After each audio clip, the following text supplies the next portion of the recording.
So we've used the first derivative to describe whether a function is increasing or decreasing and finding local minimums and local maximums.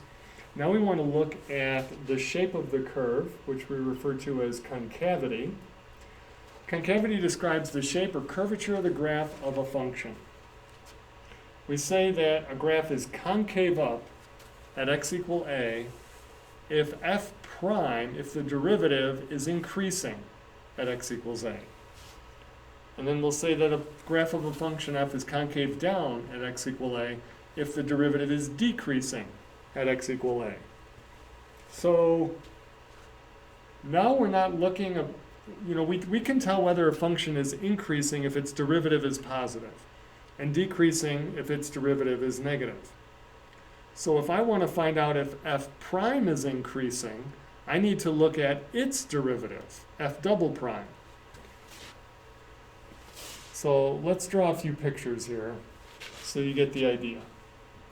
All right, let's say that we have a function concave up is anywhere along that shape there.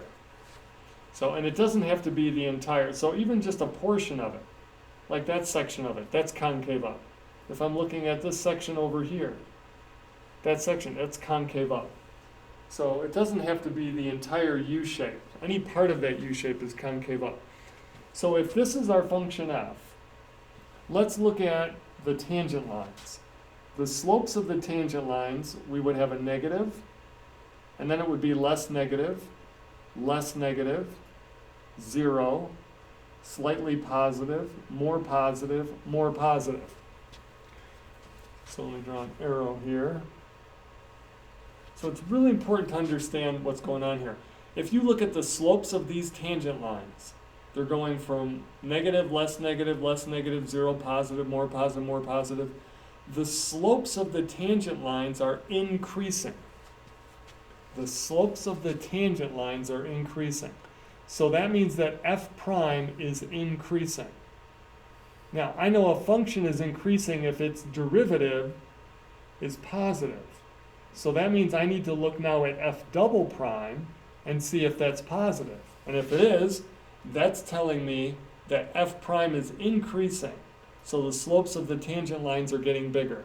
Whether we start here and they're positive and getting more positive, or whether we're starting over here and we have negative and less negative, and 0 and more positive, it doesn't matter. Any portion of this, as we move from left to right, we can see that the slopes of the tangent lines are increasing.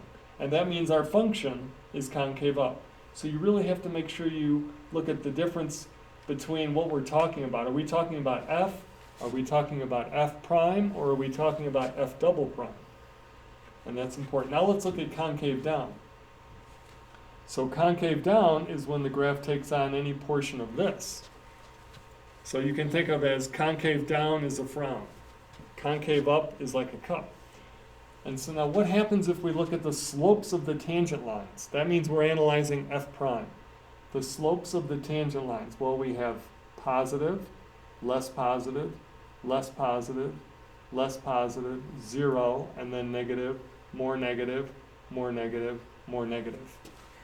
So anywhere along here, as we're going from left to right, the slopes of the tangent lines are decreasing. Doesn't matter if they're positive or negative. At any point here, as if we start here, their slopes are negative, but as we move to the right, our slopes are getting more negative. That means that f prime is decreasing, which must mean that its derivative, f double prime, is negative.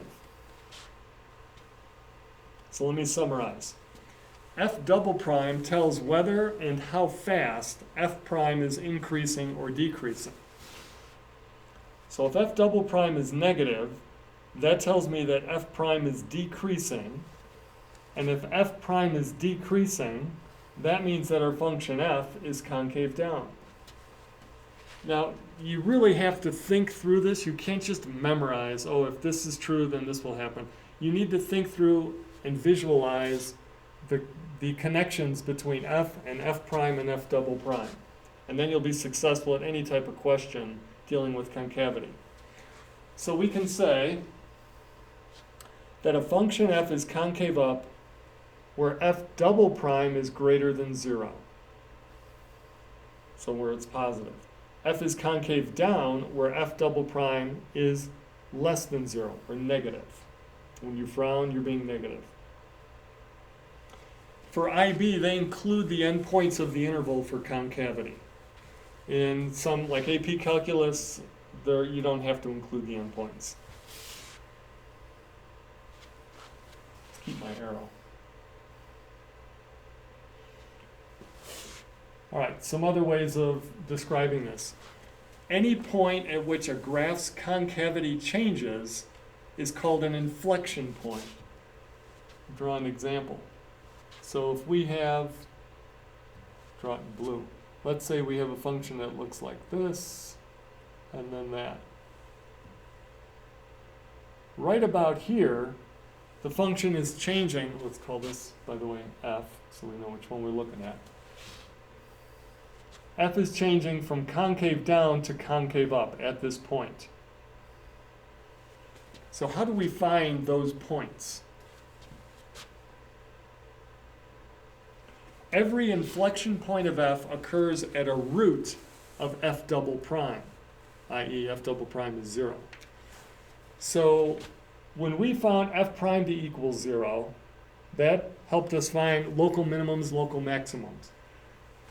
Now we're finding f double prime equal to 0, and that's telling us where the inflection points are, and that tells us where our function f is changing concavity. So let's think about why f double prime would equal 0 at this point here. If I started drawing tangent lines again, now we have tangent lines that are positive, less positive, 0, negative, more negative, most negative, less negative, less negative, less negative. So in this case, at this point, that would be a low point of f prime, or a local minimum of f prime. Because f prime, I'm having positive values, 0, negative values, more negative, most negative, and then less negative, 0, and then positive again. So this inflection point here of f is going to be a local minimum of f prime, and we know that if a function has a minimum, its derivative, i.e. f double prime, will equal 0. Making the connections between these three functions, f, f prime, f double prime, is not easy, and it takes people different amounts of time to really fully understand it. So you need to work through and keep talking through this, and then as you work through examples, that will help as well. Now the important thing to understand here is that I'm saying every inflection point of f occurs at a root of f double prime. What I am not saying is that if f double prime equals 0, that means it's an inflection point. That's not necessarily true. So so if you know you have an inflection point, you know f double prime at that value is 0. But on the other hand, if you're trying to find inflection points, you're going to need to set f double prime equal to 0, but then we're going to need to validate whether our function is actually changing concavity.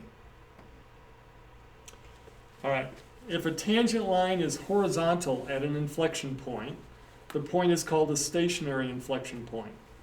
Otherwise, it's called a non-stationary inflection point.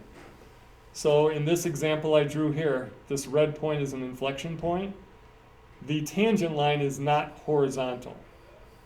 An example where it would be horizontal is like y equal x cubed.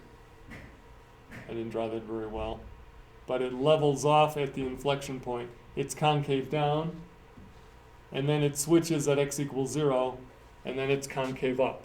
And the tangent line there, we have y equal x cubed, and then the derivative is 3x squared, and the second derivative is 6x. And so y double prime of 0 does equal 0. Y prime of 0 is also equal to 0. So it's an inflection point and the tangent line is horizontal. So in that case, we call it a stationary inflection point. Otherwise, it's called a non-stationary inflection point. Now here's how we know if the second derivative is 0, whether it's an inflection point or not. If f double prime of a is 0, and that's the important part there, and f double prime changes signs at x equal a. So yes, that means we're going to need to make a sign chart again. And so if the derivative is 0 and it's changing from negative to positive or positive to negative, concave down to concave up or concave up to concave down, then it's an inflection point. But if on your sign chart, on each side of the 0, you get the same value, either both positive or both negative, then it's not an inflection point. So I split this lesson up into 2 parts, and the first part is more the theory and the terminology to make you familiar with it. So it might be worthwhile to go back over this again, or after working through the examples and or your homework, go back through this first video again, just to make sure that you're understanding all the connections between f prime and f double prime.